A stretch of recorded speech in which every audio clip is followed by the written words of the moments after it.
a gente pode ter algumas atitudes que geram os terremotos de Deus na nossa vida.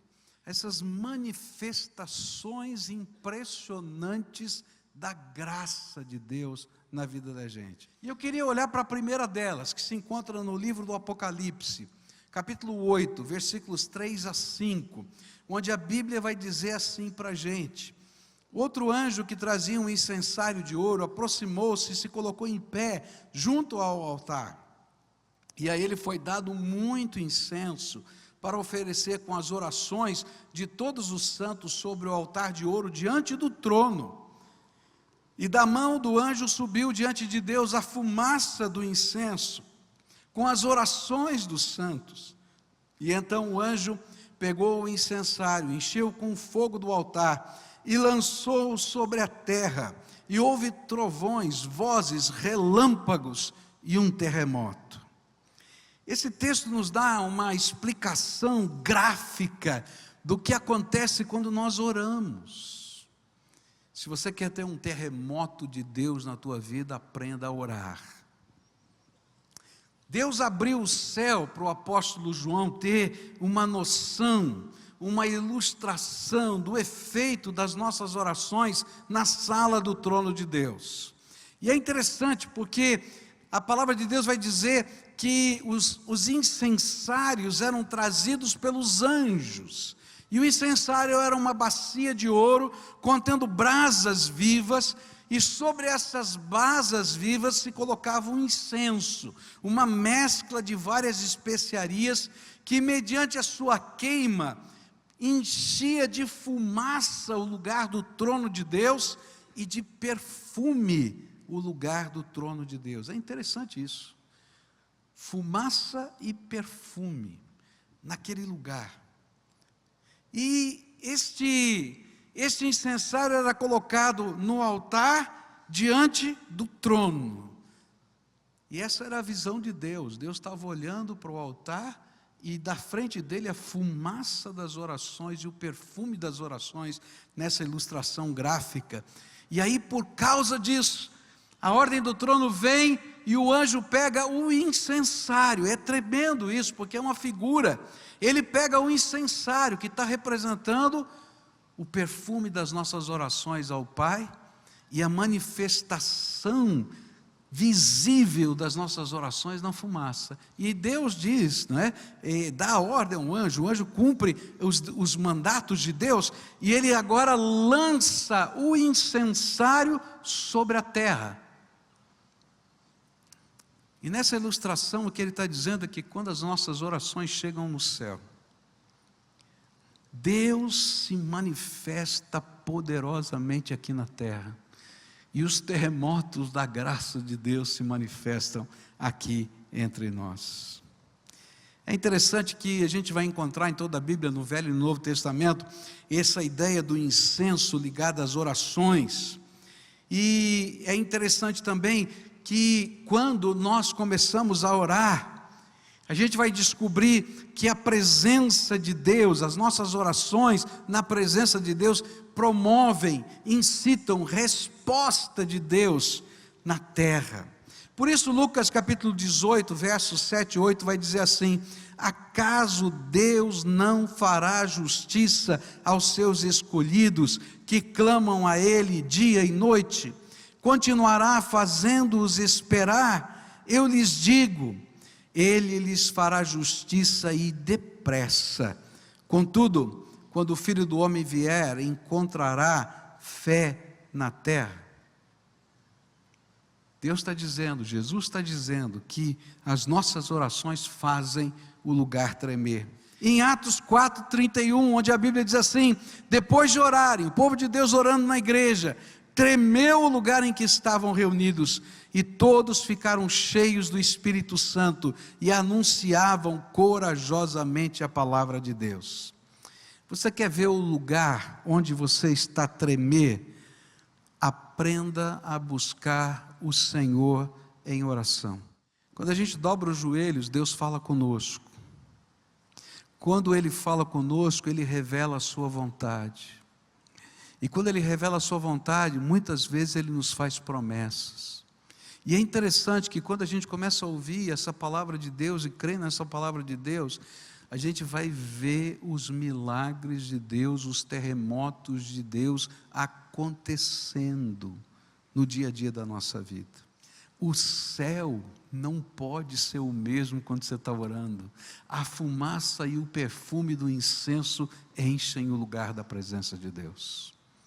A segunda coisa que eu aprendo aqui nas Escrituras sobre os terremotos de Deus vai acontecer em Atos 16, versículos 25 e 26. Por volta da meia-noite, Paulo e Silas estavam orando, cantando hinos a Deus. Os outros presos os ouviam, e de repente houve um terremoto tão violento que os alicerces da prisão foram abalados, e imediatamente todas as portas se abriram e as correntes de todos se soltaram. Esse segundo texto nos fala de outra atitude que provoca terremotos de Deus, terremotos das intervenções do Senhor na nossa vida. É quando aprendemos a adorar a Deus por aquilo que Ele é, não somente por aquilo que Ele faz. Adorar a Deus tanto no dia bom como no dia mau. Adorar a Deus porque Ele é o nosso Deus e é digno de louvor e de adoração. Eu li recentemente um livro do pastor Sérgio Elias, com o título Heróis Anônimos, que falava do porquê o terremoto de Deus vem sobre o nosso louvor. Esse pastor afirmava que existem duas grandes faces da vida cristã que se unem quando adoramos a Deus. A face das portas abertas. Muitas vezes na nossa vida a gente vai ver os milagres de Deus, as portas abertas de Deus, as manifestações do poder de Deus, as coisas maravilhosas de Deus, como no caso desse capítulo 16 de Atos. Paulo entrou naquela cidade porque ele teve a visão que Deus lhe mostrou: passa a Macedônia e ajuda-nos. Ele chegou lá, imaginava que ia encontrar uma sinagoga, não encontrou, e ele foi para um lugar de oração e esperava pelo menos encontrar alguns homens tementes a Deus, e ele não encontra nada disso, mas ele encontra uma mulher, Lídia, e ele diz: Senhor, o que o Senhor mandou fazer aqui? Mas aí vem o milagre de Deus, aquela mulher se converte, a casa dela se torna a igreja, onde vai ser fundada a igreja de Filipos, e Deus vai fazer uma grande obra naquela cidade. Ele está pregando naquele lugar, e aparece uma mulher endemoniada, e ele, cheio do Espírito, não suporta aquela mulher e repreende os demônios. E os sinais de Deus acontecem. Aquela mulher fica livre, nunca mais fala as profecias do demônio. Está lá em Atos 16. Essa é a face da porta aberta. Mas aí vem a segunda face da vida cristã, das chagas abertas. Porque o mesmo apóstolo Paulo, que viveu a porta aberta na cidade de Filipos, levou 40 açoitadas, 39, 40 menos uma, 39 açoites, que rasgaram a sua carne e as suas costas. A mesma igreja que tem as portas abertas, tem as feridas abertas. Mas sabe o que faz essa igreja ter equilíbrio e experimentar os tremendos terremotos de Deus? É quando essa igreja aprende a adorar a Deus em toda e qualquer circunstância. Meia-noite ele não consegue dormir. Sabe por que eu acho que ele não conseguia dormir? Porque estava doendo as costas. Sabe por que eu acho que estava doendo as costas? Porque quando ele é liberto da cadeira e vai para a casa do carcereiro, a primeira coisa que o carcereiro faz é tratar das feridas de Paulo. Devia estar doendo muito. E ele estava lá nas cadeias, preso ao tronco. E aí ele tinha uma opção: resmungar ou adorar. E ele optou em adorar. E ele está cantando louvores a Deus. E sabe o que acontece? No meio dos louvores, Deus habita. E o cárcere tremeu. Sabe, queridos, o cárcere não só tremeu, mas as correntes foram quebradas. pelo tremor da presença de Deus. É tremendo isso. É tão impressionante que o carcereiro leva esse homem para casa, trata das suas feridas, é batizado naquela mesma noite. E quando chega na manhã do outro dia, ele volta para a cadeia, trazendo Paulo preso outra vez. E a grande lição é que a pessoa que sabe adorar a Deus nunca está presa, não tem correntes que a segurem. Porque se ele está na cadeia ou se ele está na casa do carcereiro, tanto faz, porque o Senhor é a sua força e a sua libertação. É o poder de Deus que está operando na nossa vida, e Deus se manifesta no meio desses louvores. Anos atrás nós tivemos aqui na nossa igreja um evangelista da Alemanha, que tem trabalhado de uma maneira muito impressionante na África. Os congressos que ele tem dirigido de evangelismo na África reúnem mais de 100 mil pessoas. Eles não acontecem em estádios, porque não cabem em estádios, eles acontecem em grandes campos, não é? Com várias colunas de som, e as pessoas se acampam ali, e milhares de pessoas têm se convertido nesses congressos. E ele deu testemunho aqui na nossa igreja, quando ele falou aqui na nossa igreja, de como isso começou.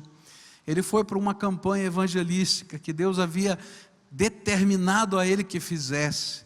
Ele nunca tinha feito uma campanha assim evangelística num estádio, e ele estava preocupado, Senhor, com o dinheiro, ele estava preocupado com a estrutura, ele estava preocupado com a sua falta de conhecimento, ele não tinha experiência para isso, ele estava preocupado com tanta coisa. Mas enquanto eles estavam naquele estádio, ele contou isso dizendo, para a glória de Deus, que apesar de ele não saber de nada, enquanto o povo de Deus louvava, uma mulher que estava no meio daquele lugar foi curada, simplesmente porque Deus quis fazer assim. E quando aquilo começou a se espalhar, e as pessoas começaram a gritar, aconteceu um milagre aqui, aconteceu um milagre aqui, aconteceu um milagre, e as pessoas correram lá para frente, levando aquela pessoa que tinha sido curada. Houve um grande mover de Deus, e por causa desse mover de Deus, ele continua sendo um evangelista até hoje. Mas tudo aconteceu, porque é no meio dos louvores que Deus habita. Você quer ver um terremoto de Deus na tua vida? Começa a adorar a Deus no dia bom e no dia ruim. Adora a Deus simplesmente porque Ele é Deus, porque Ele é o Senhor da tua vida, e as coisas tremendas de Deus vão acontecer. Por quê? Porque Ele é Deus, e quando a gente adora a Deus, Ele é o meu Deus. Terceira coisa que eu queria deixar com você nessa noite, está no livro de Êxodo, capítulo 19, versículos 18 e 19. O Monte Sinai estava coberto de fumaça, pois o Senhor tinha descido sobre ele em chamas de fogo, e dele subia fumaça como que de uma fornalha, e todo o monte tremia violentamente, e o som da trombeta era cada vez mais forte. E então Moisés falou, e a voz de Deus lhe respondeu. O terceiro texto nos apresenta os terremotos de Deus em nossa vida, quando nós temos a coragem de atender o chamado de Deus. É interessante isso. Moisés subiu a primeira vez naquele monte Sinai, porque ele viu uma sarça arder, um milagre que ele não sabia explicar. Mas a segunda vez que ele vai subir naquele Sinai, não foi porque ele foi despertado pela curiosidade de entender algum milagre de Deus. Ele subiu aquele monte porque ele tinha um chamado de Deus. Deus havia combinado com Moisés o seguinte: Moisés, quando você tirar o meu povo lá do Egito, você vai vir com esse povo aqui para esse lugar. E quando você chegar aqui com o meu povo, você vai subir nessa montanha, e eu vou falar com você, E eu vou revelar a você os próximos passos. E eu vou dizer para você da minha lei e da minha vontade. E então ele ouviu o chamado de Deus. Ele trouxe o povo até o Monte Sinai. E quando ele chegou no Monte Sinai, Deus se revelou a ele de novo e disse: olha, diga para o povo se preparar, porque quando você subir, eu vou me revelar. E eu vou me mostrar para eles. E eles vão ver a fumaça, eles vão ver o fogo, eles vão ver o mover de Deus. E aí Moisés atende o chamado, ele passa essas informações, e ele começa a subir a montanha do chamado. E enquanto ele está subindo a montanha do chamado, Deus começa a mostrar o seu poder, a sua glória, trovões, raios, a fumaça, o Shekinah de Deus. Mas toda a montanha, porque no pé da montanha estava todo o povo assistindo, começa a tremer. E eles estão tremendo, porque ali é o lugar da presença de Deus, porque fomos chamados para um encontro com Ele.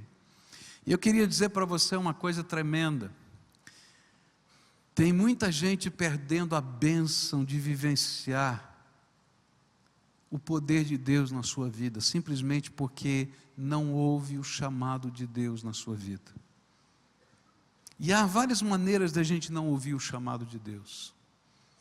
Às vezes nós não ouvimos o chamado de Deus que toca o nosso coração, para que a gente aprenda a caminhar com Ele de modo diferente. Deus não quer que você apenas tenha uma vida cristã, de obrigações religiosas. Deus quer habitar o seu coração e fazer o Sinai acontecer dentro da tua alma. Mas às vezes, a gente não quer compromissos, nem com o Senhor, nem com a igreja, nem com os propósitos de Deus, nem com os alvos de Deus. Outras vezes, nós fugimos dos chamados de Deus. Às vezes a gente tem o Sinai na nossa vida, mas o Espírito Santo de Deus nos diz: agora, meu filho, você vai dar passos de fé, você vai fazer isso, vai fazer aquilo outro. Isso tudo são chamados de Deus para nós, são grandes portas que Deus abre, são oportunidades do Espírito na nossa vida. Mas às vezes a gente se retrai no canto, e a gente diz: não sou eu, não posso, não tem jeito, não tem condição, quando for tal data, quando mudar isso na minha vida. E o Espírito Santo não espera isso não, sabe? O Espírito Santo, quando Ele se revela a nós, Ele diz: filho, estou te falando agora. E toda vez que a gente ouve a voz do Espírito e não atende a voz do Espírito, a Bíblia diz que nós endurecemos o nosso coração. Mas toda vez que a gente é maleável para ouvir o chamado de Deus e a direção do Espírito, a gente vai ver coisas tremendas de Deus acontecendo. Michel compartilhou com a gente em casa, e também compartilhou aqui na igreja a experiência que ele teve.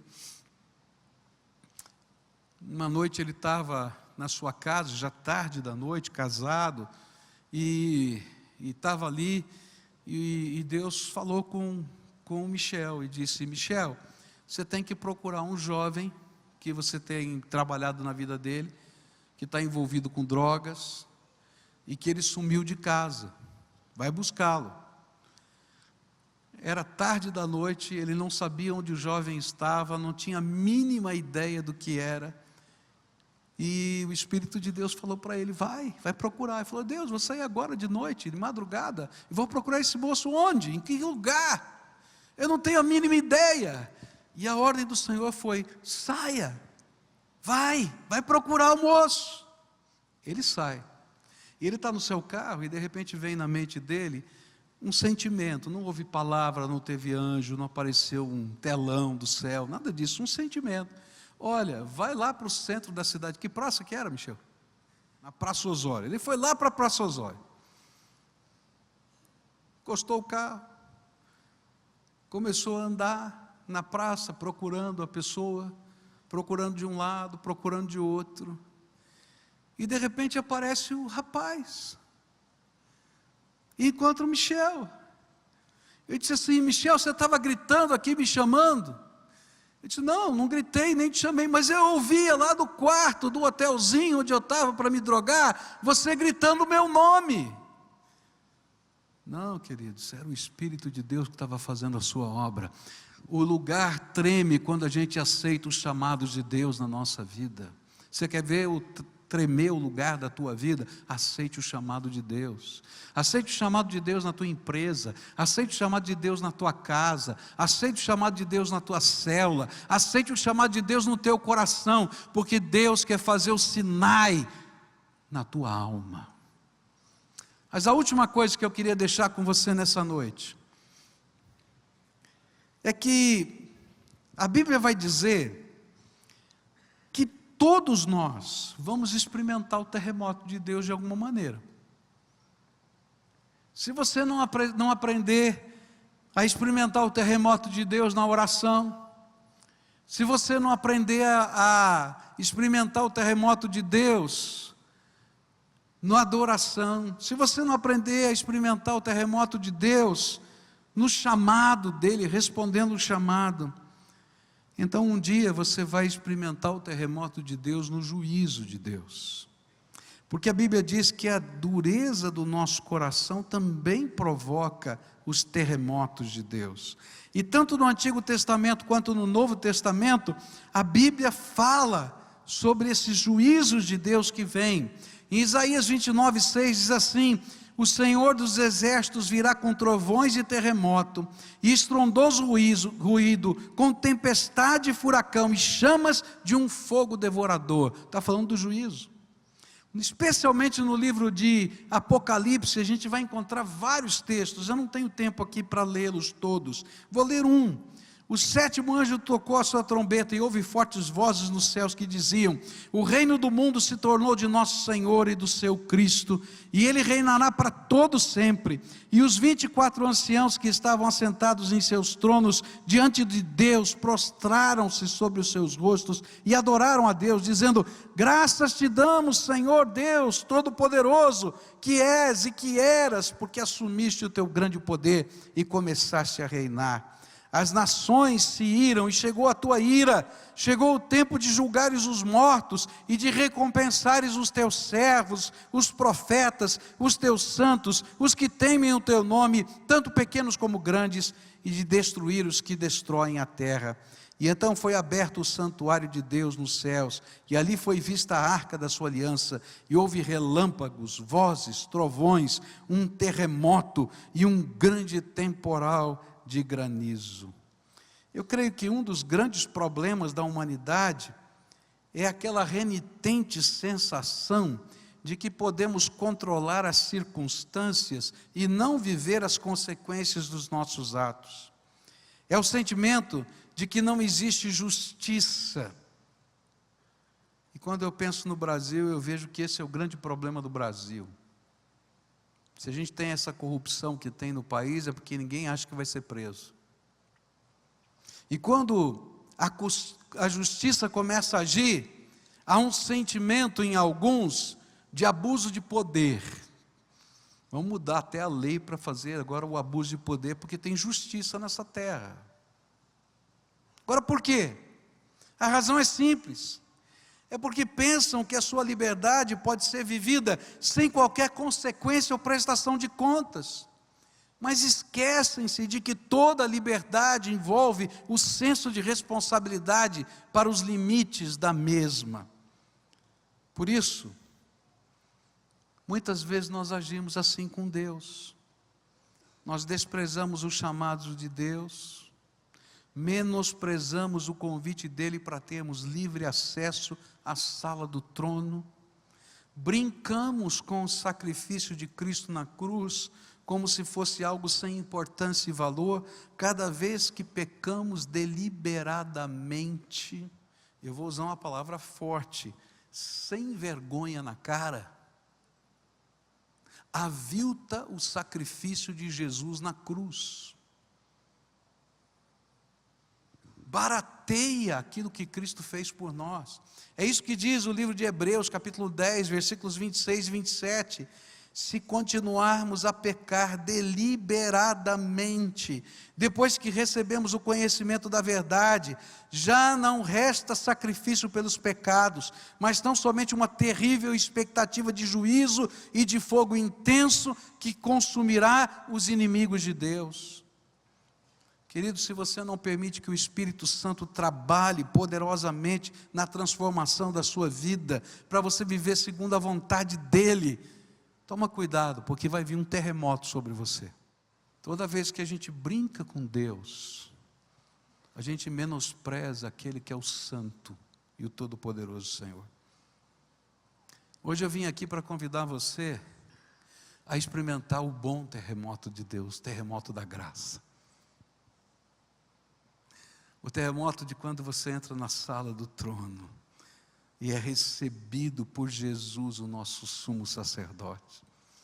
O terremoto que vem porque é no meio dos louvores que Deus habita, quando a gente aprende a adorar a Deus por quem Ele é, não somente por aquilo que Ele faz. Ele é o meu Deus e o meu Senhor. O terremoto que vem quando a gente ouve o chamado de Deus e diz: eis-me aqui, Senhor, estou pronto, usa a minha vida, faz o teu Sinai no meu coração, as minhas mãos são tuas, a minha boca é tua, os meus pés são teus, a minha vida te pertence, a minha casa, os meus bens, tudo é teu, porque o Senhor é o dono da minha vida, e eu quero te glorificar. E aí, queridos, não importa onde a gente esteja, o lugar vai tremer. Agora toma cuidado, porque quando a dureza de coração se instala em nós, o lugar treme. Porque a mão de Deus pesa sobre os filhos. E a Bíblia diz que um bom pai disciplina o seu filho, para que ele possa ser salvo daquilo que ele está construindo. Agora, se mesmo com a disciplina ele não quer ouvir, então no fim, o juízo final de Deus virá. E nós não seremos desculpáveis, porque menosprezamos o dom de Deus colocado sobre nós.